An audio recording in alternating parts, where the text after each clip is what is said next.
ਸੱਤ ਸਮੁੰਦਰੋਂ ਪਾਰ ਟੀਵੀ ਤੋਂ ਮੈਂ ਹਾਂ ਤੁਹਾਡੇ ਨਾਲ ਕਾਰਤਿਕਾ ਸਿੰਘ। ਜਿਵੇਂ ਕਿ ਅਸੀਂ ਤੁਹਾਡੀ ਮੁਲਾਕਾਤ ਕਈ ਸ਼ਖਸੀਅਤਾਂ ਦੇ ਨਾਲ ਕਰਾਉਂਦੇ ਰਹਿੰਦੇ ਹਾਂ ਜੋ ਕਿ ਸਮਾਜ ਦੀ ਭਲਾਈ ਵਾਸਤੇ ਬਹੁਤ ਕੰਮ ਕਰਦੀਆਂ ਹਨ। ਉਸੇ ਲੜੀ ਦੇ ਵਿੱਚ ਅੱਜ ਇੱਕ ਹੋਰ ਅਸੀਂ ਵਾਅਦਾ ਕਰਨ ਜਾ ਰਹੇ ਹਾਂ। ਪੰਜਾਬੀ ਮਾਂ ਬੋਲੀ, ਪੰਜਾਬ ਤੇ ਪੰਜਾਬੀਅਤ ਨੂੰ ਪਿਆਰ ਕਰਨ ਵਾਲੇ 12 ਕਿਤਾਬਾਂ ਦੇ ਲੇਖਕ, ਇੱਕ ਰੈਫਰੈਂਸ ਬੁੱਕ ਜਿਹਦੇ 4 ਐਡੀਸ਼ਨ ਆ ਚੁੱਕੇ ਹਨ, ਦਸਤਾਰ ਦੇ ਲੇਖਕ ਡਾਕਟਰ SS ਘੁੰਮਣ ਜੀ ਨਾਲ। ਸੋ ਸਤਿ ਸ਼੍ਰੀ ਅਕਾਲ ਡਾਕਟਰ ਸਾਹਿਬ। ਸਤਿ ਸ਼੍ਰੀ ਅਕਾਲ ਸਰ, ਤੁਸੀਂ MA ਇੰਗਲਿਸ਼ ਕੀਤੀ, MA ਜਰਨਲਿਜ਼ਮ ਕੀਤੀ, PhD ਕੀਤੀ ਇੰਗਲਿਸ਼ ਲੈਂਗੁਏਜ ਦੇ ਵਿੱਚ, ਫਿਰ ਵੀ ਤੁਸੀਂ ਪੰਜਾਬੀ ਨੂੰ ਇੰਨਾ ਪਿਆਰ ਕਰਦੇ ਹੋ, ਪੰਜਾਬੀ 'ਚ ਗੱਲਬਾਤ ਕਰਦੇ ਹੋ, ਪੰਜਾਬੀ 'ਚ ਕਿਤਾਬਾਂ ਲਿਖਦੇ ਹੋ, ਅਜਿਹਾ ਕਿਉਂ?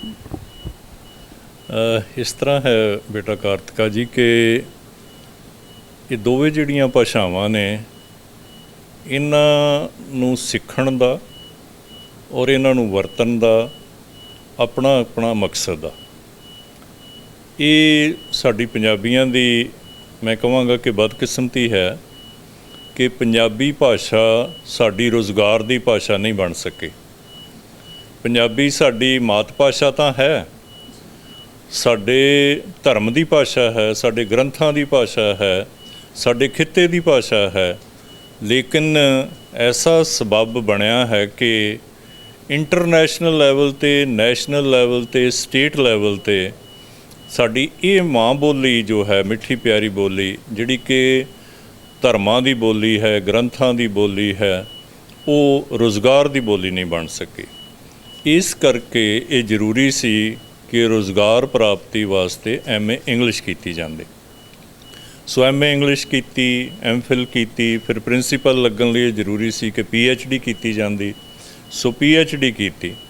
ਲੇਕਿਨ ਮੈਂ ਇਹ ਸਮਝਣਾ ਕਿ ਦੂਸਰੀ ਭਾਸ਼ਾ ਸਿੱਖਣ ਦੇ ਨਾਲ ਤੁਹਾਡੀ ਜਿਹੜੀ ਆਪਣੀ ਮਾਂ ਬੋਲੀ ਹੈ ਉਹਦੇ ਪ੍ਰਤੀ ਤੁਹਾਡਾ ਪਿਆਰ ਘਟਦਾ ਨਹੀਂ, ਸਗੋਂ ਉਹਦੇ ਪ੍ਰਤੀ ਜਦੋਂ ਤੁਸੀਂ ਕੰਮ ਕਰਦੇ ਹੋ, ਲਿਖਤ ਵਿੱਚ ਕੰਮ ਕਰਦੇ ਹੋ, ਅਤੇ ਤੁਹਾਡੀ ਇੰਟਰਨੈਸ਼ਨਲ ਭਾਸ਼ਾ ਦੇ ਜਿਹੜੇ ਤਜਰਬੇ ਨੇ ਔਰ ਜਿਹੜਾ ਤੁਹਾਡਾ ਵਿਜ਼ਨ ਬਰੋਡ ਹੋਇਆ, ਉਹਦੀਆਂ ਜਿਹੜੀਆਂ ਪੱਧਤੀਆਂ ਨੇ, ਉਹ ਜਦੋਂ ਤੁਸੀਂ ਆਪਣੀ ਮਾਤ ਭਾਸ਼ਾ ਵਿੱਚ ਅਪਲਾਈ ਕਰਦੇ ਹੋ, ਅਤੇ ਕਈ ਪੱਖਾਂ ਦੇ ਵਿੱਚ ਮਾਤ ਭਾਸ਼ਾ ਦੀ ਅਮੀਰੀ ਜੋ ਹੈ ਉਹ ਵੱਧਦੀ।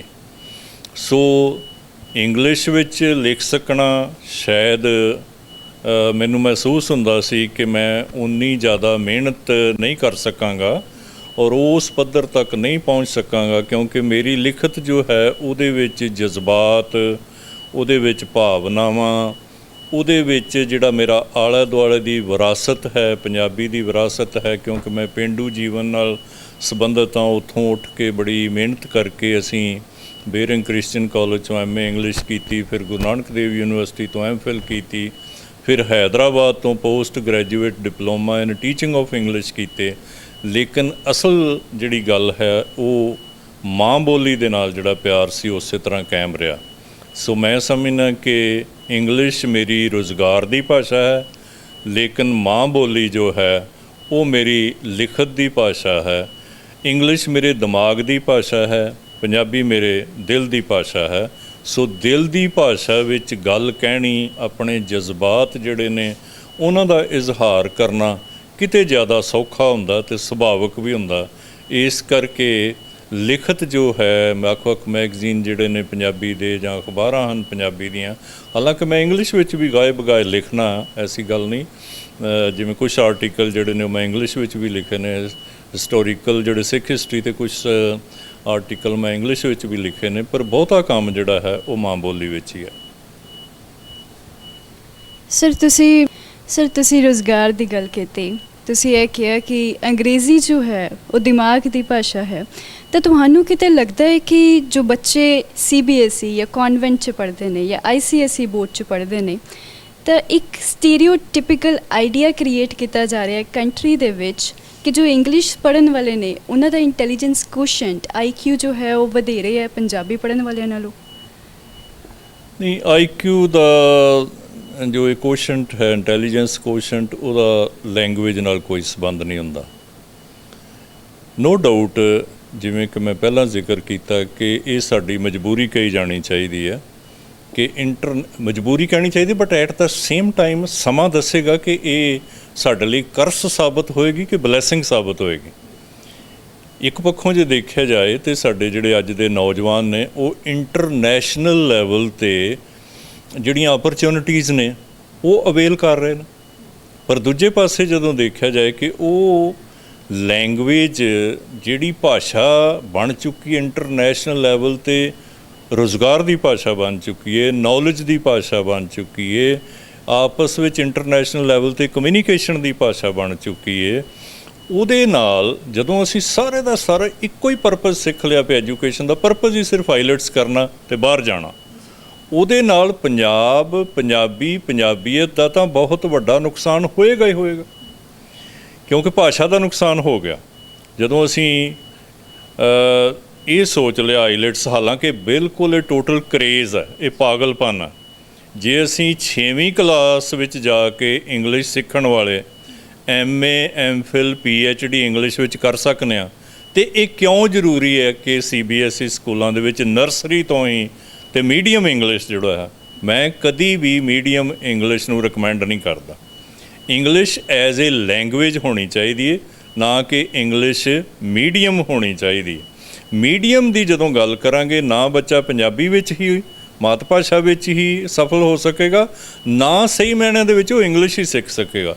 ਉਹ ਇੰਨੇ ਕੀ ਸਿੱਖੇਗਾ ਕਿ 5 ਬੈਂਡ ਆ ਜਾਣ, 5.5 ਆ ਜਾਣ, 6 ਬੈਂਡ ਆ ਜਾਣ, ਤਾਂ ਕਿ ਉਹ ਬਾਹਰ ਜਾਣ ਜੋਗਾ ਹੋ ਸਕੇ ਔਰ ਉੱਥੇ ਜਾ ਕੇ ਉਹ ਐਡਮਿਸ਼ਨ ਲੈ ਸਕੇ, ਜਾਂ ਫੰਕਸ਼ਨਲ ਇੰਗਲਿਸ਼ ਜਿਹੜੀ ਹੈ ਉਹਦੇ ਹਿਸਾਬ ਨਾਲ ਕੋਈ ਰੁਜ਼ਗਾਰ ਜਿਹੜਾ ਹੈ ਛੋਟਾ ਮੋਟਾ ਕਰ ਸਕੇ। ਲੇਕਿਨ ਇਹ ਜਿਹੜਾ ਸਾਡੇ 'ਚ ਕਰੇਜ਼ ਪਿਆ, ਔਰ ਇਹ ਕਰੇਜ਼ ਇਸ ਹੱਦ ਤੱਕ ਪੈ ਗਿਆ ਕਿ ਤੁਸੀਂ ਪੇਂਡੂ ਏਰੀਏ 'ਚ ਅੱਜ ਆਏ ਹੋ, ਬਾਹਰ ਦੇਖੋਗੇ ਸਾਰੇ ਦੇ ਸਾਰੇ ਬੋਰਡ ਜਿਹੜੇ ਨੇ ਉਹ ਇੰਗਲਿਸ਼ ਵਿੱਚ ਨਜ਼ਰ ਆਉਣਗੇ।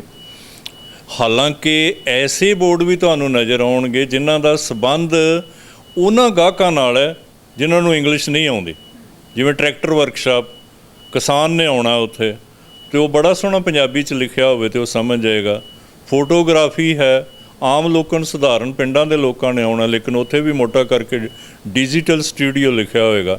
ਸੋ ਕਿਤੇ ਨਾ ਕਿਤੇ ਜਿਹੜੀ ਤੁਸੀਂ ਗੱਲ ਕਹਿ ਰਹੇ ਹੋ, ਜਿਹੜੀ ਇਨਫੀਰੀਓਰਿਟੀ ਕੰਪਲੈਕਸ ਹੈ ਵੀ ਸ਼ਾਇਦ ਇੰਗਲਿਸ਼ ਵਾਲਿਆਂ ਦਾ ਇੰਟੈਲੀਜੈਂਸ ਕੋਸ਼ੈਂਟ ਜ਼ਿਆਦਾ, ਡਜ਼ ਦੈਟ ਮੀਨਸ ਕਿ ਜਿਹੜਾ ਅਮਰੀਕਾ ਵਿੱਚ, ਇੰਗਲੈਂਡ ਵਿੱਚ, ਕੈਨੇਡਾ ਵਿੱਚ ਇੰਗਲਿਸ਼ ਬੋਲ ਲੈਂਦਾ, ਸਿਰਫ ਇੰਗਲਿਸ਼ ਬੋਲਣ ਕਰਕੇ ਹੀ ਉਹ ਇੰਟੈਲੀਜੈਂਟ ਹੈ? ਉੱਥੇ ਵੀ ਤਾਂ ਬਹੁਤ ਘੱਟ ਇੰਟੈਲੀਜੈਂਸ ਕੋਸ਼ੈਂਟ ਵਾਲੇ ਬੈਠੇ ਨੇ। ਸੋ ਲੈਂਗੁਏਜ ਹੈ, ਇੰਗਲਿਸ਼ ਸਿਰਫ ਤੇ ਸਿਰਫ ਇੱਕ ਲੈਂਗੁਏਜ ਹੈ। ਨੋ ਡਾਊਟ ਉਹ ਵਪਾਰ ਦੀ ਭਾਸ਼ਾ ਬਣ ਗਈ, ਕਾਰਪੋਰੇਟ ਸੈਕਟਰ ਦੀ ਭਾਸ਼ਾ ਬਣ ਗਈ, ਔਰ ਅੰਗਰੇਜ਼ਾਂ ਦੇ ਸਾਡੇ ਉੱਤੇ ਰਾਜ ਕਰਨ ਕਰਕੇ ਉਹ ਰਾਜ ਦੀ ਭਾਸ਼ਾ ਬਣ ਗਈ। ਸੋ ਇਸ ਕਰਕੇ ਸਾਡੀ ਇਸ ਵੇਲੇ ਨੋ ਡਾਊਟ ਮਜਬੂਰੀ ਬਣ ਗਈ ਕਿ ਅਸੀਂ ਇੰਗਲਿਸ਼ ਸਿੱਖੀਏ ਤਾਂ ਕਿ ਬਾਹਰ ਜਾ ਕੇ ਅਸੀਂ ਯੂਨੀਵਰਸਿਟੀਆਂ ਵਿੱਚ ਦਾਖਲਾ ਲੈ ਸਕੀਏ। But that does not means, ਉਹਦਾ ਕਦੀ ਵੀ ਇਹ ਅਰਥ ਨਹੀਂ ਲਿਆ ਜਾਣਾ ਚਾਹੀਦਾ ਜੇ ਮੇਰੀ ਅਨਪੜ੍ਹ ਦਾਦੀ ਆਪਣੇ 60-70 ਗਹਿਣਿਆਂ ਦੇ ਨਾਂ ਪੰਜਾਬੀ ਵਿੱਚ ਰੱਖ ਸਕਦੀ, ਇਹਦਾ ਮਤਲਬ Punjabi is a rich language. ਜਿਸ ਕਿਸਮ ਦਾ ਵੀ ਗਹਿਣਾ ਆਉਂਦਾ ਰਿਹਾ, ਉਸ ਕਿਸਮ ਦਾ ਹੀ ਨਾਂ ਮੇਰੀ ਦਾਦੀ ਨੇ ਉਹਦੇ ਲਈ ਕੱਢ ਲਿਆ। ਜੇ ਰਸੋਈ ਦੇ ਜਿਹੜੇ ਬਰਤਨ ਨੇ, ਜਿਸ ਕਿਸਮ ਦਾ ਬਰਤਨ ਆਇਆ, ਉਸ ਕਿਸਮ ਦਾ ਹੀ ਨਾਂ ਸਾਡੀ ਮਾਂ ਨੇ, ਸਾਡੀ ਦਾਦੀ ਨੇ ਰੱਖ ਲਿਆ। ਜੇ ਉਹ ਮਤਲਬ ਤਾਂਬੀਆ ਸੀ, ਜਾਂ ਉਹ ਵਲਟੋਆ ਸੀ, ਜਾਂ ਉਹ ਚਾਟੀ ਸੀ, ਡਿਫਰੈਂਟ ਨਾਂ ਰੱਖ ਲਏ ਨਾ, ਅਤੇ ਕਿੰਨੇ ਹੀ ਕਿਸਮ ਦੇ ਚਿਹਰੇ ਦੇ ਜਿਹੜੇ ਹੈਗੇ ਨੇ ਗਹਿਣੇ, ਉਹਨਾਂ ਦੇ ਨਾਂ ਵਾਸਤੇ ਜੇ ਪੰਜਾਬੀ ਲੈਂਗੁਏਜ ਜਿਹੜੀ ਪਰਪੱਕ ਹੈ, ਜੇ ਫਿਲੋਸਫੀ ਵਾਸਤੇ, ਧਰਮ ਵਾਸਤੇ, ਅਧਿਆਤਮ ਵਾਸਤੇ ਪੰਜਾਬੀ ਲੈਂਗੁਏਜ ਜਿਹੜੀ ਹੈ ਉਹ ਇੱਕ ਬੜੀ ਮਤਲਬ ਪਰਪੱਕ ਭਾਸ਼ਾ ਹੈ ਗੁਰੂ ਜੀ ਦੇ ਕੋਲ, ਅਤੇ ਫਿਰ ਅਸੀਂ ਇਹ ਕਿਵੇਂ ਕਹਿ ਸਕਦੇ ਹਾਂ? ਪ੍ਰੋਬਲਮ ਸਿਰਫ ਇਸ ਵੇਲੇ ਇਹ ਹੋਈ ਕਿ ਅੱਜ ਦੇ ਯੁੱਗ ਵਿੱਚ ਧਰਮ ਦੀ, ਫਿਲੋਸਫੀ ਦੀ, ਰਿਲੀਜਨ ਦੀ ਇੰਪੋਰਟੈਂਸ ਘਟ ਗਈ, ਟੈਕਨੋਲੋਜੀ ਦੀ ਇੰਪੋਰਟੈਂਸ ਵੱਧ ਗਈ, ਅਤੇ ਟੈਕਨੋਲੋਜੀ ਦੀ ਇੰਪੋਰਟੈਂਸ ਵਧਣ ਨਾਲ ਇੰਗਲਿਸ਼ ਦੀ ਇੰਪੋਰਟੈਂਸ ਵੱਧ ਗਈ। ਪਰ ਕਦੀ ਵੀ ਸਾਨੂੰ ਇਨਫੀਰੀਓਰਿਟੀ ਕੰਪਲੈਕਸ ਆਪਣੇ ਆਪ ਵਿੱਚ ਨਹੀਂ ਲਿਆਉਣਾ ਚਾਹੀਦਾ। ਇਸੇ ਕਰਕੇ ਮੈਂ ਕਹਿੰਦਾ ਵੀ ਮੈਂ ਆਪਣੇ ਆਪ ਵਿੱਚ ਮਾਣ ਮਹਿਸੂਸ ਕਰਨਾ ਕਿ ਮੈਂ ਵਧੀਆ ਮਾਡਲ ਹਾਂ। ਕੋਈ ਭਾਵੇਂ ਕਹੇ ਭਾਵੇਂ ਨਾ ਕਰੇ, ਪਰ ਮੈਨੂੰ ਆਪਣੇ ਆਪ 'ਚ ਮਹਿਸੂਸ ਹੁੰਦਾ ਕਿ ਮੈਂ ਅੱਜ ਦੇ ਯੁੱਗ ਵਿੱਚ ਇੱਕ ਵਧੀਆ ਮਾਡਲ ਹਾਂ ਜਿਹਨੂੰ ਇੰਗਲਿਸ਼ ਵੀ ਆਉਂਦੀ ਹੈ, ਜਿਹੜਾ ਆਈਲੈਟਸ ਕਰਕੇ ਕੈਨੇਡਾ ਵੀ ਜਾ ਆਉਂਦਾ, ਕੈਨੇਡਾ ਦੀ PR ਲੈ ਕੇ ਫਿਰ ਕਹਿੰਦਾ ਮੈਂ ਰਹਿਣਾ ਹੈ ਨਹੀਂ ਤੇਰੇ ਦੇਸ਼ ਵਿੱਚ, ਬਸ ਮੈਂ PR ਲੈਣੀ ਸੀ, ਆਪਣੇ ਬੱਚੇ ਨੂੰ ਛੱਡਣ ਆਇਆ, ਆ ਮੇਰਾ ਬੱਚਾ ਹੈ, ਇਹ ਨੌਜਵਾਨ ਹੈ, ਇਹ ਆਪੇ ਦੇਖੇਗਾ ਇਹਨੇ ਆਪਣੇ ਰਸਤੇ ਕਿੱਦਾਂ ਬਣਾਉਣੇ। ਪਰ ਮੇਰਾ ਦੇਸ਼ ਉਹੀ ਹੈ ਪੰਜਾਬ, ਜਿਹੜੀ 35-35 40-40 50-50 ਲੱਖ ਵਿੱਚ PR ਲੋਕੀ ਲੈਂਦੇ ਨੇ। ਮੈਂ ਆਈਲੈਟਸ ਕਰਕੇ PR ਪ੍ਰਾਪਤ ਕੀਤੀ, ਵਾਈਫ ਤੇ ਮੈਂ ਦੋਵੇਂ ਜਣੇ ਗਏ, ਆਪਣੇ ਦੋਵੇਂ ਬੇਟਿਆਂ ਨੂੰ ਛੱਡ ਕੇ ਫਿਰ ਵਾਪਸ। ਬਹੁਤ ਸੋਹਣੀ ਇੰਗਲਿਸ਼ ਵੀ ਬੋਲ ਲੈਂਦੇ, ਅੰਗਰੇਜ਼ਾਂ ਨਾਲ ਬੋਲਣੀ ਪਵੇ ਤੇ ਬਹੁਤ ਸੋਹਣੀ ਜੱਟਾਂ ਦੇ ਨਾਲ ਪੰਜਾਬੀ ਬੋਲਣੀ ਪਵੇ ਤੇ ਪੰਜਾਬੀ ਵੀ ਬੋਲ ਲੈਂਦੇ ਆ। ਮੇਰੇ ਹਿਸਾਬ ਨਾਲ ਤੇ ਇਹੀ ਮਾਡਲ ਹੋਣਾ ਚਾਹੀਦਾ। ਔਰ ਮੇਰਾ ਇਹ ਮੋਟੋ ਹੈ, ਸਾਡੇ ਇੰਸਟੀਟਿਊਸ਼ਨ ਦੇ ਬਾਹਰ ਲਿਖ ਕੇ ਲਾਇਆ ਗਿਆ ਕਿ ਬੀ ਏ ਗਲੋਬਲ ਪੰਜਾਬੀ। ਹੋਵੋ ਪੰਜਾਬੀ, ਮਾਣ ਕਰੋ ਆਪਣੇ ਆਪ ਤੇ ਪੰਜਾਬੀ ਹੋਣ 'ਚ, ਪਰ ਗਲੋਬਲ ਲੈਵਲ ਦੀ ਥਿੰਕਿੰਗ ਜਿਹੜੀ ਹੈ, ਗਲੋਬਲ ਲੈਵਲ ਦਾ ਵਿਜ਼ਨ ਜਿਹੜਾ, ਉਹਦੀ ਵੀ ਤੁਹਾਨੂੰ ਨੌਲੇਜ ਹੋਣੀ ਚਾਹੀਦੀ ਹੈ। ਅਤੇ ਇੰਗਲਿਸ਼ ਇੰਟਰਨੈਸ਼ਨਲ ਲੈਂਗੁਏਜ 2005 ਵਿੱਚ ਮੈਂ ਯੂਨੈਸਕੋ ਦੀ ਕਾਨਫਰੰਸ ਪੈਰਿਸ ਅਟੈਂਡ ਕਰਕੇ ਆਇਆ ਸੀ, ਜਿੱਥੇ ਕਿ ਸਾਰੀ ਦੁਨੀਆ ਦੇ ਡੈਲੀਗੇਟਸ ਆਏ ਸਨ ਅਤੇ ਬੜੀ ਸੋਹਣੀ ਇੰਗਲਿਸ਼ ਉਹਨਾਂ ਨਾਲ ਬੋਲ ਲਈਦੀ ਸੀ, ਕੋਈ ਪ੍ਰੋਬਲਮ ਨਹੀਂ ਸੀ ਆਉਂਦੀ। ਸੋ ਇੰਗਲਿਸ਼ ਤਾਂ ਮੈਂ ਕਹਿੰਦਾ ਵੀ ਇਹ ਦਿਮਾਗ ਦੀ ਭਾਸ਼ਾ, ਪੰਜਾਬੀ ਮੇਰੇ ਦਿਲ ਦੀ ਭਾਸ਼ਾ। ਬੇਸ਼ੱਕ ਸਰ, ਤੁਸੀਂ ਸਾਡੇ ਸਮਾਜ ਵਾਸਤੇ ਨਹੀਂ, ਹਰ ਇੱਕ ਨੌਜਵਾਨ ਵਾਸਤੇ ਇੱਕ ਆਦਰਸ਼ ਹੋ, ਜੋ ਦੋਨਾਂ ਭਾਸ਼ਾਵਾਂ ਦਾ ਇੱਕ ਮੇਲ ਲੈ ਕੇ, ਕੈਨੇਡਾ ਦਾ PR ਲੈ ਕੇ ਵੀ, ਉਹਨੂੰ ਠੁਕਰਾ ਕੇ ਵੀ ਤੁਸੀਂ ਪੰਜਾਬੀ ਨੂੰ ਮਾਣ ਦੇ ਰਹੇ ਹੋ, ਪੰਜਾਬੀ 'ਚ ਗੱਲਬਾਤ ਕਰ ਰਹੇ ਹੋ ਸਾਡੇ ਨਾਲ।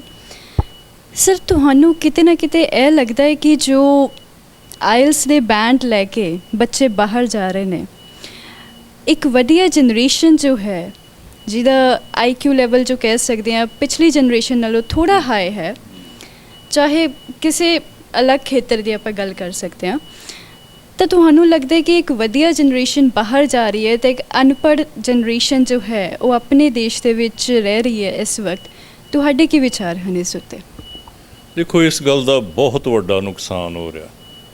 ਇਹ ਜਿਹੜਾ ਬ੍ਰੇਨ ਡਰੇਨ ਹੋ ਰਿਹਾ ਨਾ, ਇਹ ਬਹੁਤ ਵੱਡਾ ਨੁਕਸਾਨ ਹੋ ਰਿਹਾ, ਕਿਉਂਕਿ ਸਿਰਫ ਮਾਈਗ੍ਰੇਸ਼ਨ ਨਹੀਂ ਹੋ ਰਹੀ, ਬ੍ਰੇਨ ਡਰੇਨ ਹੋ ਰਿਹਾ। ਇਸ ਵੇਲੇ ਸਿਰਫ ਸਧਾਰਨ ਲੋਕ ਨਹੀਂ ਬਾਹਰ ਜਾ ਰਹੇ, ਇੰਟੈਲੀਜੈਂਟ ਬੱਚੇ ਬਾਹਰ ਜਾ ਰਹੇ ਨੇ, ਮੈਡੀਕਲ ਲਾਈਨ 'ਚ ਜਾ ਰਹੇ ਨੇ, ਟੈਕਨੋਲੋਜੀ 'ਚ ਜਾ ਰਹੇ ਨੇ, ਡਿਜੀਟਲ ਵਰਲਡ ਵਿੱਚ ਜਾ ਰਹੇ ਨੇ, ਕਾਰਪੋਰੇਟ ਸੈਕਟਰ ਵਿੱਚ ਜਾ ਰਹੇ ਨੇ। ਤੁਸੀਂ ਅੱਜ ਮਤਲਬ ਕੈਨੇਡਾ ਜਾਓ ਤੇ ਬਹੁਤ ਸਾਰੇ ਬੈਂਕਾਂ ਦੇ ਵਿੱਚ ਤੁਹਾਡੇ ਵਰਗੀਆਂ ਬੱਚੀਆਂ ਜਿਹੜੀਆਂ ਨੇ ਉਹ ਕਾਰਪੋਰੇਟ ਆਫੀਸਰ ਜਾਂ ਬੈਂਕ ਮੈਨੇਜਰ ਬਣ ਕੇ ਬੈਠੀਆਂ ਨੇ। ਸੋ ਇੱਕ ਪਾਸਿਓਂ ਜੇ ਦੇਖਿਆ ਜਾਏ ਤੇ ਉਹ ਸ਼ਾਇਦ ਅਸੀਂ ਕਿਤੇ ਨਾ ਕਿਤੇ ਸਾਡੀ ਜਿਹੜੀ ਪੀੜ੍ਹੀ ਹੈ, ਪੰਜਾਬੀ ਜਿਹੜੀ ਨਵੀਂ ਪੀੜ੍ਹੀ ਹੈ, ਉਹ ਜੇ ਇੰਟਰਨੈਸ਼ਨਲ ਪਰਸਪੈਕਟਿਵ 'ਚ ਦੇਖੀਏ ਤੇ ਇਹ ਵੀ ਕਹਿ ਸਕਦੇ ਕਿ ਬੜੀ ਪ੍ਰੋਗਰੈਸ ਕਰ ਗਈ। ਲੇਕਿਨ ਆਹ ਜਿਹੜਾ ਸਥਾਨਕ ਪੰਜਾਬ ਹੈ ਨਾ, ਜਿਹੜੀ ਸਾਡੀ ਮਾਤ ਭੂਮੀ ਪੰਜਾਬ ਹੈ, ਇਹਦਾ ਇਸ ਵੇਲੇ ਵੀ ਬਹੁਤ ਬੁਰਾ ਹਾਲ ਆ ਅਤੇ ਆਉਣ ਵਾਲੇ ਸਮੇਂ ਵਿੱਚ ਹੋਰ ਬੁਰਾ ਹਾਲ ਹੋਏਗਾ। ਕਿਉਂਕਿ ਅਨਪੜ੍ਹਤਾ ਜਿਹੜੀ ਹੈ, ਜਦੋਂ ਅਸੀਂ ਸੋਚਦੇ ਹੁੰਦੇ ਸੀ ਅੱਜ ਤੋਂ 30 25 40 ਸਾਲ ਪਹਿਲਾਂ ਕਿ ਆਉਣ ਵਾਲੇ ਸਾਲ ਵਿੱਚ 40 ਸਾਲਾਂ ਵਿੱਚ 25 ਸਾਲਾਂ 'ਚ 30 ਸਾਲਾਂ ਦੇ ਵਿੱਚ ਇੰਨੀ ਜ਼ਿਆਦਾ ਐਜੂਕੇਸ਼ਨ ਹੋ ਜਾਏਗੀ ਅਤੇ ਪੰਜਾਬ ਇੱਕ ਡਿਫਰੈਂਟ ਕਿਸਮ ਦੀ ਸਟੇਟ ਹੋਏਗਾ। ਮੈਨੂੰ ਐਂ ਲੱਗਦਾ ਕਿ ਉਹ ਜਿਹੜਾ ਲੈਵਲ ਸੀ ਨਾ, ਉਹ ਉੱਥੇ ਦਾ ਉੱਥੇ ਹੀ ਹੈ, ਸਗੋਂ ਉੱਥੇ ਨਾਲੋਂ ਵੀ ਪਿਛਾਂ ਗਿਆ। ਤੁਸੀਂ ਪੋਲੀਟਿਕਸ ਦਾ ਲੈਵਲ ਦੇਖ ਲਓ, ਤੁਸੀਂ ਬਿਊਰੋਕਰੇਸੀ ਦਾ ਲੈਵਲ ਦੇਖ ਲਓ, ਤੁਹਾਨੂੰ ਸਾਰੇ ਪੰਜਾਬ 'ਚ ਮੈਂ ਡਰ ਕੇ ਹੀ ਉੱਦਾਂ ਕਹਿਣਾ ਵੀ ਬਹੁਤ ਘੱਟ ਆਫੀਸਰ। ਮਨਪ੍ਰੀਤ ਫਾਈਨਾਂਸ ਮਿਨਿਸਟਰ ਖੁਦ ਇੱਕ ਵਾਰੀ ਕਹਿ ਬੈਠੇ ਸੀ ਕਿ ਮੈਨੂੰ ਕੋਈ ਇੱਕ ਵੀ ਅਫਸਰ ਐਸਾ ਨਹੀਂ ਲੱਗਦਾ ਜਿਹੜਾ ਸੋਹਣੀ ਇੰਗਲਿਸ਼ ਦੇ ਵਿੱਚ ਆਪਣਾ ਜੋ ਕਹਿਣਾ ਚਾਹੁੰਦਾ ਉਹ ਪ੍ਰੈਜ਼ੈਂਟ ਕਰ ਸਕੇ। ਸੋ ਇੱਕ ਤਾਂ ਰਿਜ਼ਰਵੇਸ਼ਨ ਆ ਗਈ, ਸੈਕੰਡਲੀ ਕਿਤੇ ਨਾ ਕਿਤੇ ਜਿਹੜੀ ਕੁਆਲੀਫਿਕੇਸ਼ਨ ਸੀ ਜਾਂ ਕੁਆਲਿਟੀ ਸੀ, ਉਹਦੇ 'ਤੇ ਸਾਨੂੰ ਕੰਪਰੋਮਾਈਜ਼ ਕਰਨੇ ਪੈ ਰਹੇ ਨੇ। ਔਰ ਆਉਣ ਵਾਲੇ ਸਮੇਂ ਦੇ ਵਿੱਚ ਪੰਜਾਬ ਦਾ ਜਿਹੜਾ ਬਿਊਰੋਕਰੇਸੀ ਦਾ ਔਰ ਜਿਹੜਾ ਪੋਲੀਟਿਕਸ ਦਾ, ਤੁਸੀਂ ਕੰਪੇਅਰ ਕਰਕੇ ਦੇਖੋ ਅੱਜ ਦੇ ਪੋਲੀਟੀਸ਼ੀਅਨ ਨੂੰ, ਪੰਜਾਬ ਦੇ ਅੱਜ ਦੇ ਪੋਲੀਟੀਸ਼ੀਅਨ ਨੂੰ ਤੁਸੀਂ ਕੈਰੋ ਨਾਲ ਕੰਪੇਅਰ ਕਰਕੇ ਦੇਖੋ। ਤੁਸੀਂ ਆਫੀਸਰ ਜਿਹੜੇ ਨੇ ਉਹਨਾਂ ਦੇ ਜਿਹੜੇ ਪੁਰਾਣੇ ਸਨ IAS ਸਰਦਾਰ ਕਪੂਰ ਸਿੰਘ ਵਰਗੇ ਜਿਹੜੇ ਨੇ, ਉਹਨਾਂ ਨਾਲ ਕੰਪੈਰੀਜ਼ਨ ਕਰਕੇ ਵੇਖੋ, ਜਾਂ ਮਤਲਬ ਜਿਹੜੇ ਗਿੱਲ ਵਰਗੇ ਸਨ ਉਹਨਾਂ ਨਾਲ ਕਰਕੇ ਵੇਖੋ। ਸੋ ਇਹ ਬਹੁਤ ਹੀ ਇੱਕ ਪੱਖੋਂ ਮਤਲਬ ਜੇ ਦੇਖੀਏ, ਜੇ ਇੰਟਰਨੈਸ਼ਨਲ ਲੈਵਲ 'ਤੇ ਅਸੀਂ ਮਾਣ ਮਹਿਸੂਸ ਕਰਨੇ ਹਾਂ ਵੀ ਕੈਨੇਡਾ ਦੇ ਵਿੱਚ ਸਾਡੇ ਇੰਨੇ ਇੰਟੈਲੀਜੈਂਟ ਅਗਲੀ ਪੀੜ੍ਹੀ ਜਿਹੜੀ ਹੈ ਸਿੱਖਾਂ ਦੀ, ਪੰਜਾਬੀਆਂ ਦੀ, ਉੱਥੇ ਪੋਲੀਟਿਕਸ ਵਿੱਚ ਆ ਰਹੀ ਹੈ ਅਤੇ ਡਾਕਟਰ ਬਣ ਰਹੇ ਨੇ, ਇੰਜੀਨੀਅਰ ਬਣ ਰਹੇ ਨੇ। ਉਸ ਪੱਖੋਂ ਪੰਜਾਬ ਜਿਹੜਾ ਹੈ, ਮਾਤ ਭੂਮੀ ਵਾਲਾ ਜਿਹੜਾ ਪੰਜਾਬ ਹੈ, ਇਹਦਾ ਹਾਲ ਬਹੁਤ ਮਾੜਾ। ਨਾ ਤਾਂ ਇੱਥੇ ਇੰਟੈਲੀਜੈਂਟ ਡਾਕਟਰ ਜਿਹੜਾ ਉਹ ਤੁਹਾਨੂੰ ਨਜ਼ਰ ਆਏਗਾ, ਕਿਉਂਕਿ ਹਰ ਇੰਟੈਲੀਜੈਂਟ ਡਾਕਟਰ ਦੀ ਕੋਸ਼ਿਸ਼ ਹੋਏਗੀ ਮੈਂ ਬਾਹਰ ਚਲੇ ਜਾ, ਹਰ ਇੰਟੈਲੀਜੈਂਟ ਇੰਜੀਨੀਅਰ ਦੀ ਕੋਸ਼ਿਸ਼ ਹੋਏਗੀ ਮੈਂ ਬਾਹਰ ਚਲੇ ਜਾਵਾਂ। ਇੱਥੇ ਕੌਣ ਰਹਿ ਜਾਏਗਾ? ਜਿਹਨੂੰ ਇੰਗਲਿਸ਼ ਨਹੀਂ ਆਉਂਦੀ, ਆਈਲੈਟਸ ਨਹੀਂ ਆਉਂਦੀ, ਜਾਂ ਉਹ ਇਸ ਕਾਬਲ ਨਹੀਂ ਵੀ ਉਹ ਬਾਹਰ ਜਾ ਸਕੇ। ਉਹ ਫਿਰ ਜਿਸ ਤਰ੍ਹਾਂ ਦਾ ਸਾਨੂੰ ਸਟਾਫ ਮਿਲੇਗਾ, ਨੋ ਡਾਊਟ ਅਸੀਂ ਹਿੰਦੁਸਤਾਨੀ ਹਾਂ ਅਤੇ ਹਿੰਦੁਸਤਾਨ ਵਾਲੇ ਪਾਸੇ ਜੇ ਗੱਲ ਸੋਚੀਏ ਤਾਂ ਕੋਈ ਗੱਲ ਨਹੀਂ, ਉਸ ਪਰਸਪੈਕਟਿਵ ਤੋਂ ਜੇ ਬਰੋਡ ਮਾਈਂਡਡ ਹੋ ਕੇ ਸੋਚੀਏ। ਪਰ ਪੰਜਾਬ ਦੇ ਦਫ਼ਤਰਾਂ ਵਿੱਚ ਤੁਸੀਂ ਜਾ ਕੇ ਦੇਖੋ, ਪੰਜਾਬ ਐਂਡ ਸਿੰਧ ਬੈਂਕ ਵਿੱਚ ਜਾ ਕੇ ਦੇਖੋ, ਤੁਹਾਨੂੰ ਹੋਰ ਸਾਰੇ ਬੈਂਕ ਜਿਹੜੇ ਨੇ ਉਹਨਾਂ ਦੇ ਵਿੱਚ ਪੰਜਾਬੀ ਕਿਤੇ ਨਜ਼ਰ ਹੀ ਨਹੀਂ ਆਉਣਗੇ। ਤੁਹਾਨੂੰ ਮਤਲਬ IAS IPS ਬਹੁਤ ਘੱਟ ਜਿਹੜੇ ਨੇ ਪੰਜਾਬੀ ਹੁਣ ਆਉਣ ਵਾਲੀ। ਪਿਛਲੇ 4 ਸਾਲ ਪਹਿਲਾਂ ਦੀ ਗੱਲ ਹੈ ਵੀ ਕਪੂਰਥਲਾ, ਜਲੰਧਰ, ਗੁਰਦਾਸਪੁਰ, 3 ਜ਼ਿਲ੍ਹਿਆਂ ਦੇ ਵਿੱਚੋਂ ਸਿਰਫ ਇੱਕ ਮੁੰਡਾ IAS ਨਿਕਲਿਆ ਸੀ। ਕਿਉਂ? ਕਿਉਂਕਿ +2 ਤੋਂ ਬਾਅਦ ਕੋਈ ਕੁਆਲੀਫਿਕੇਸ਼ਨ ਹੀ ਨਹੀਂ ਲੈ ਰਿਹਾ। IAS ਵਾਸਤੇ ਕਿੰਨੇ ਜਾਣਾ? ਸੋ ਜਿੱਥੇ ਅੱਗੇ ਸਾਡੇ ਸਾਰੇ ਹਿੰਦੁਸਤਾਨ ਵਿੱਚ ਪੰਜਾਬੀ ਮੁੰਡੇ IAS IPS IRS ਵਿੱਚ ਨਿਕਲਦੇ ਸਨ, ਉਹ ਤਾਂ ਗੱਲ ਹੀ ਖਤਮ ਹੋਈ ਜਾ ਰਹੀ। ਸੋ ਇਸ ਕਰਕੇ ਮੈਨੂੰ ਪੰਜਾਬੀ ਦਾ ਵੀ, ਪੰਜਾਬੀਅਤ ਦਾ ਵੀ ਅਤੇ ਪੰਜਾਬ ਦਾ ਵੀ ਭਵਿੱਖ ਇੰਟੈਲੀਜੈਂਟ ਲੋਕਾਂ ਦੇ ਬ੍ਰੇਨ ਡਰੇਨ ਹੋਣ ਕਰਕੇ ਬਹੁਤ ਨਿਰਾਸ਼ਾਜਨਕ ਲੱਗ ਰਿਹਾ।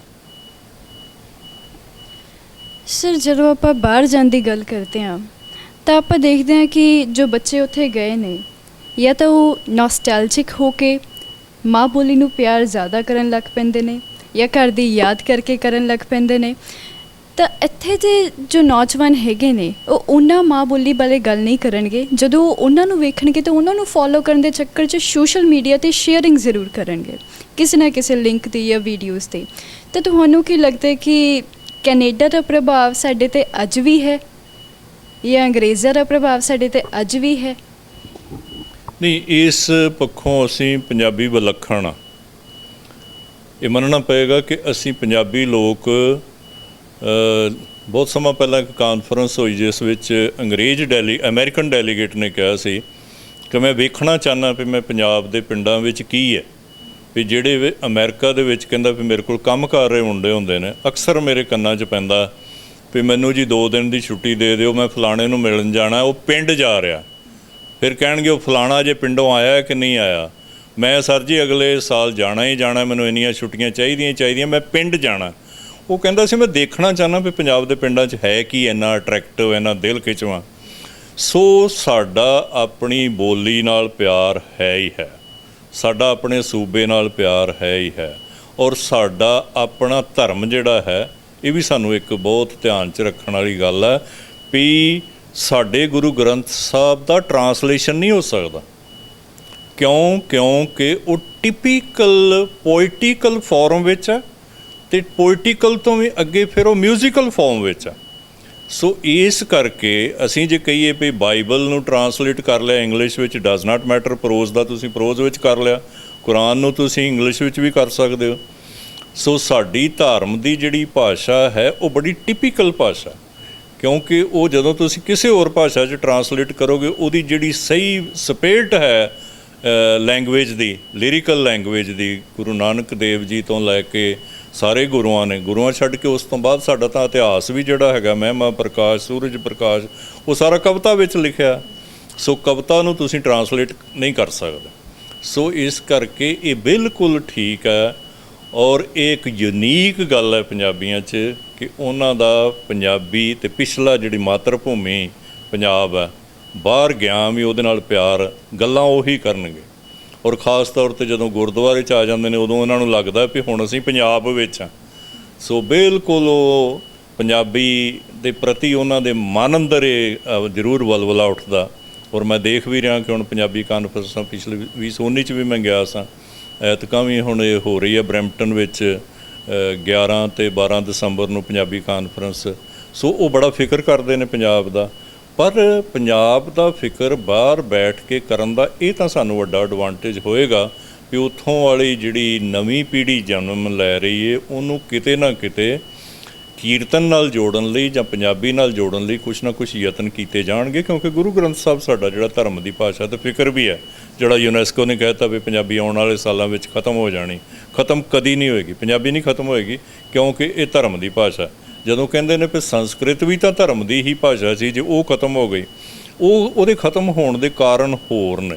ਇਹ ਜਿਹੜਾ ਗੁਰੂ ਗ੍ਰੰਥ ਸਾਹਿਬ ਹੈ ਇਹ ਲਿਰਿਕਲ ਹੈ, ਮਿਊਜ਼ੀਕਲ ਹੈ, ਔਰ ਟਿਪੀਕਲ ਪੰਜਾਬੀ ਵਿੱਚ ਹੈ। ਇਸ ਕਰਕੇ ਭਾਵੇਂ ਸਾਨੂੰ ਅੰਗਰੇਜ਼ਾਂ ਨੂੰ ਨਾ ਪੰਜਾਬੀ ਸਿਖਾਉਣੀ ਪਵੇ, ਸੋ ਸਾਨੂੰ ਲੋੜ ਪਏਗੀ ਪੰਜਾਬੀਆਂ ਦੀ ਜਿਹੜੇ ਸਾਡਾ ਗੁਰੂ ਗ੍ਰੰਥ ਸਾਹਿਬ ਪੜ੍ਹ ਵੀ ਸਕਣ ਔਰ ਉਹਦਾ ਜਿਹੜੀ ਟਿਪੀਕਲ ਫਾਰਮੇਸ਼ਨ ਹੈ ਰਾਗਾਂ ਦੀ ਉਹਦੇ ਵਿੱਚ ਕੀਰਤਨ ਕਰ ਵੀ ਸਕਣ। ਸੋ ਇਹ ਸਭ ਤੋਂ ਵੱਡਾ ਫੈਕਟਰ ਜਿਹੜਾ ਉਹ ਇਹ ਹੋਏਗਾ ਵੀ ਗੁਰੂ ਸਾਨੂੰ ਬਚਾਉਣਗੇ ਇਸ ਗੱਲ ਤੋਂ ਵੀ ਅਸੀਂ ਕਿਤੇ ਪੰਜਾਬੀ ਭੁੱਲ ਨਾ ਜਾਈਏ। ਸੋ ਬਾਹਰਲੇ ਦੇਸ਼ਾਂ ਦੇ ਵਿੱਚ ਇਹ ਟਰੈਂਡ ਵਧੀਆ ਕਿ ਉਹ ਪੰਜਾਬੀ ਨੂੰ ਵੀ ਯਾਦ ਕਰ ਰਹੇ ਨੇ। ਆਪਣੇ ਛੋਟੇ ਬੱਚੇ ਨੇ, ਮੈਂ ਵੀ ਜਾਂਦਾ ਕੈਨੇਡਾ ਵਿੱਚ, ਸਾਰੀ ਦੁਨੀਆ 'ਚ ਘੁੰਮੇ ਫਿਰੇ ਹਾਂ, ਅਤੇ ਗੁਰਦੁਆਰਿਆਂ ਦੇ ਵਿੱਚ ਛੋਟੇ ਬੱਚਿਆਂ ਨੂੰ ਸੰਡੇ ਨੂੰ ਲੈ ਕੇ ਆਉਂਦੇ ਨੇ। ਉੱਥੇ ਮਿਊਜ਼ੀਕਲ ਕਲਾਸਾਂ ਵੀ ਲੱਗਦੀਆਂ, ਪੰਜਾਬੀ ਦੀਆਂ ਕਲਾਸਾਂ ਵੀ ਲੱਗਦੀਆਂ। ਉਹ ਬੜੀ ਪੋਜ਼ੀਟਿਵ ਗੱਲ ਆ ਔਰ ਹੋਣੀ ਵੀ ਚਾਹੀਦੀ ਹੈ, ਕਿਉਂਕਿ ਜੇ ਅਸੀਂ ਆਪਣੇ ਮੂਲ ਨਾਲੋਂ ਟੁੱਟ ਗਏ ਅਤੇ ਜਿਹੜੇ ਰੁੱਖ ਮੂਲ ਨਾਲੋਂ ਟੁੱਟ ਜਾਂਦੇ ਨੇ ਉਹ ਫਿਰ ਫਲ ਨਹੀਂ ਦੇ ਸਕਦੇ, ਉਹ ਮੁਰਝਾ ਜਾਂਦੇ ਹੁੰਦੇ ਨੇ।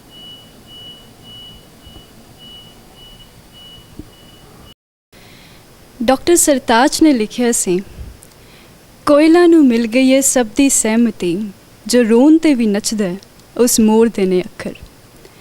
ਅੱਜ ਅਸੀਂ ਗੱਲਬਾਤ ਕੀਤੀ ਡਾਕਟਰ ਆਸਾ ਸਿੰਘ ਘੁੰਮਣ ਜੀ ਨਾਲ ਪੰਜਾਬੀ ਮਾਂ ਬੋਲੀ ਬਾਰੇ, ਪੰਜਾਬ ਬਾਰੇ ਅਤੇ ਪੰਜਾਬੀਅਤ ਬਾਰੇ, ਅਤੇ ਉਹਨਾਂ ਤੋਂ ਅਸੀਂ ਇੱਕ ਸੇਧ ਲਈ ਕਿ ਸਾਨੂੰ ਸਿਰਫ ਪੰਜਾਬੀ ਹੀ ਨਹੀਂ ਗਲੋਬਲ ਪੰਜਾਬੀ ਬਣਨਾ ਹੈ, ਅਤੇ ਪੰਜਾਬੀ ਸਾਡੀ ਮਾਂ ਬੋਲੀ ਹੈ, ਸਾਡੇ ਦਿਲ ਦੀ ਬੋਲੀ ਹੈ, ਅਤੇ ਅੰਗਰੇਜ਼ੀ ਸਾਡੇ ਦਿਮਾਗ ਦੀ ਬੋਲੀ ਹੈ, ਸਾਡੀ ਇੰਟਰਨੈਸ਼ਨਲ ਬੋਲੀ ਹੈ,